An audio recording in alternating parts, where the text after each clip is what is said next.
benefit dari sana. Akan tetapi kita sebagai pemilik daripada biodiversity ini tidak bisa mendapatkan manfaatnya.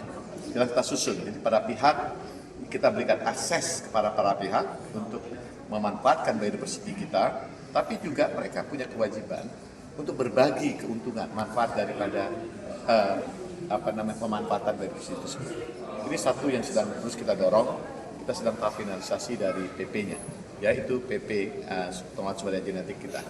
Yang kedua, kita terus mengembangkan instrumen-instrumen berkaitan biodiversity itu, antara lain instrumen biodiversity credit. Ya, kita tahu bahwa dengan ada biodiversity credit, ini akan inline dengan upaya kita juga untuk mendorong carbon credit.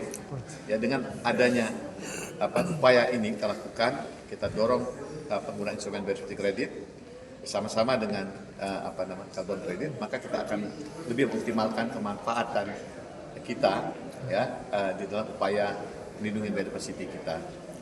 Ini yang langkah-langkah kita lakukan. Dari konsorsium yang terlibat ini Pak, ada dulu Pak jangan diutamakan untuk meningkatkan biodiversity. Ya kan tadi saya sampaikan bahwa kita tahu biodiversity ini kan punya manfaat ya.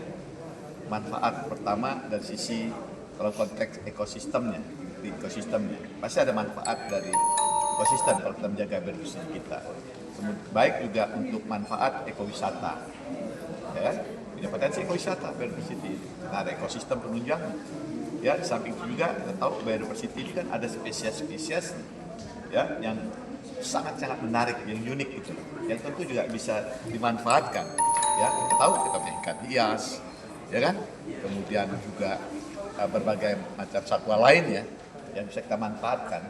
Ya tentu dengan pemanfaatan yang diatur ya agar bisa berkelanjutan. Masuk juga ada genetiknya. Kan kita tahu bahwa banyak obat-obatan, ya, kemudian juga bahan pangan, serta juga sumber-sumber lain yang diperlukan untuk mendukung kehidupan kita ini berasal dari genetik kita. Ya, itu ya perlu kita dorong pemanfaatannya. Lalu apa instrumen yang kami kembangkan tadi? Ya, instrumen accelerated sharing dan instrumen biodiversity credit. Tapi juga ini hanya akan bisa berlangsung kalau pelibatan dari dunia usaha.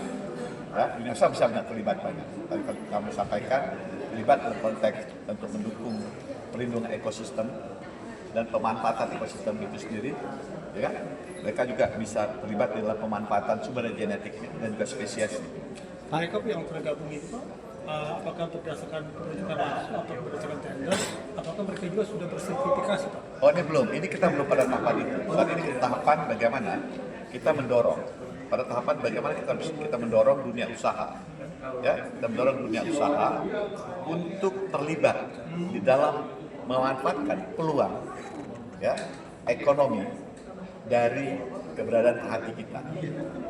Karena kan kehati ini mempunyai beberapa peran penting ya. Pertama, kehati punya peran ya untuk menjaga integritas ekosistem.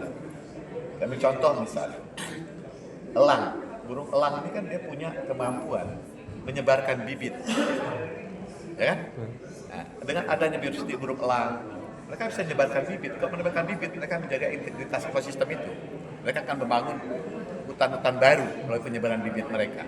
Begitu juga satwa-satwa lain. Jadi dalam konteks integritas ekosistem kita jaga. Yang kedua, kita tahu bahwa biodiversity mempunyai manfaat berkaitan dengan fungsi sosial budaya.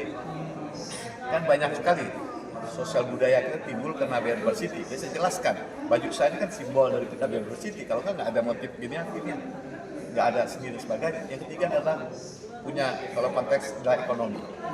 Dalam konteks nilai ekonomi, ya, maka dalam hal ini dunia usaha harus terlibat untuk memastikan bahwa nilai ekonomi dari biodiversity ini bisa optimal dimanfaatkan dan bisa dimanfaatkan secara berkelanjutan.